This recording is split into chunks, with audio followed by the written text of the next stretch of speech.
When you hear the words horror game and Konami used in the same sentence, chances are the first thing you picture is the Belmont family's never-ending battle with Dracula in the Castlevania franchise. But did you know that for a brief moment in the 1980s, Konami had another horror-themed action game ready to go just in case Simon didn't return from his quest? I'm talking about Getsu Fuma Den, a spooky, demon-hunting adventure that may have been short-lived, but it's certainly not been forgotten. In fact, the game proved to be so memorable that decades after it first came out, Konami actually decided to roll the ninja hero into the Castlevania series. Turn back now if you don't want to know what happens next, because today we're going to spoil the story and ending for Getsu Fuma Den on the Nintendo Famicom. This is Game Over, the early years.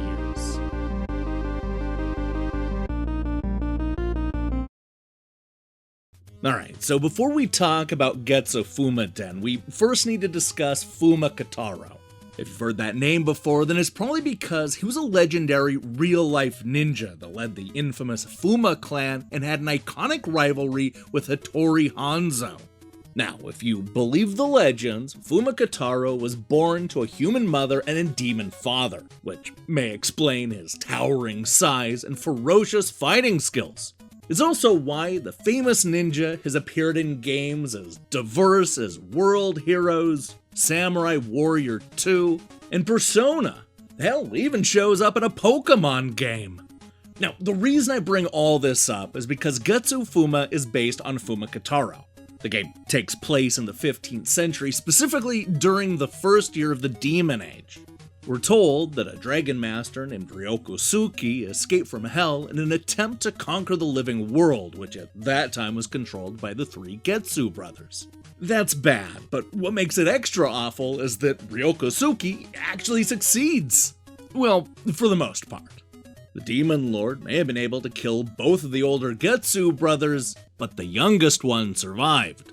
Vowing to avenge his brothers, Fuma travels to the ominously named Raging Demon Island to recover the 3 stolen pulse swords, which he plans on using to summon the spirits of his brothers to defeat Ryokosuki once and for all. Now, when I say Raging Demon Island, that's a bit misleading.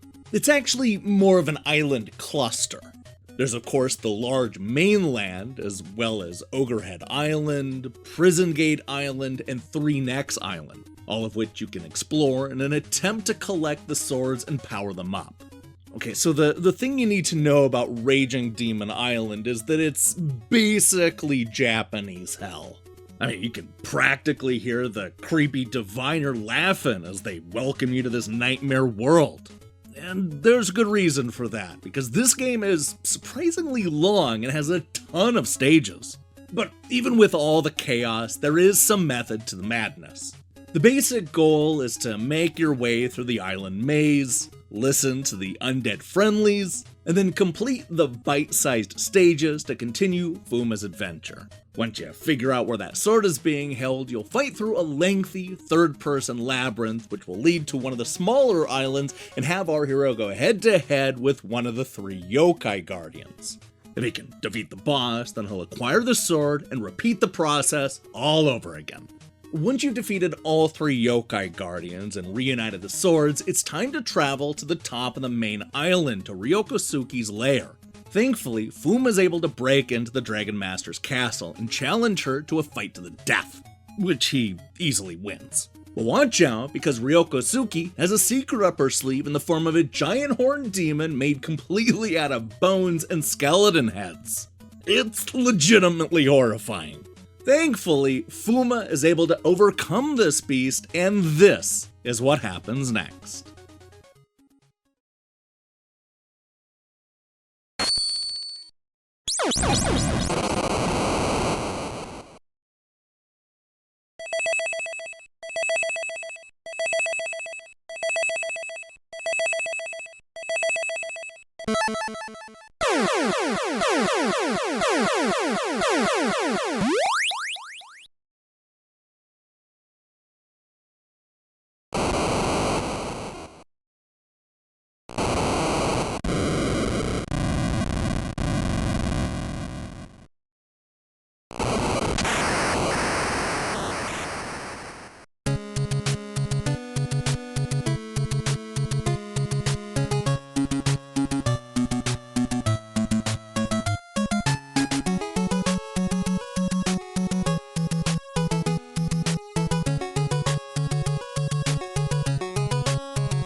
While it doesn't have the castle slowly crumbling into the water like so many of those Castlevania games, I would say that this ending certainly comes close. I mean, that demon head castle gets blown up real good. And you know what? That's actually really satisfying. The truth is, I like this ending more than a lot of the Konami games of that era, so it's a shame that most of us didn't get a chance to play it until the release of emulation and the internet and all that came along. That's not to say that it holds up particularly well, but there are a lot of really good ideas here, and I can see this being well received back in the late 1980s. I mean, there's a shocking amount of levels and backgrounds, plus massive boss fights, a large map to explore, and even third-person stages. I'm honestly a little surprised Konami didn't bring this game to the West as some sort of ninja-themed Castlevania spin-off. But despite being exclusive to Japan, Getsu Fuma Den has earned a cult following over the years. Fan support ultimately paid off when Konami released characters and stages from the game as downloadable content in 2010's Harmony of Despair, finally rolling Fuma and Ryokosuki into the Castlevania series. More recently, Konami published a very different sequel called Getsu Fuma Den Undying Moon, which is currently available via Steam Early Access for $25. Visually, the new game looks stunning, and I can't wait to check out the final product. Nearly 35 years after it was first released, Getsu Fuma Den is more popular than ever, which is great news for all of us longtime fans of this forgotten gem.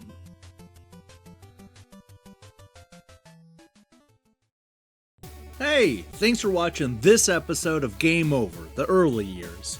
If you liked what you saw here, then you should know that we post new episodes almost every week. In fact, we currently have a playlist of more than 160 episodes, so you should go and check them out. Now, here's the question I have for you. What is your favorite video game spin-off? It can be an obvious one, or I don't know, maybe something so obscure that nobody even remembers that it's a spin-off. I'm excited to see your picks in the comments below. In other news, we'll be back later this week with reviews of both Super Monkey Ball Banana Blitz and, a game that I'm gonna call CLT. Yeah, wait until you see what that game's about. Now, if that sounds good to you, then I strongly recommend you click that subscribe button and support what we're doing here. Until then,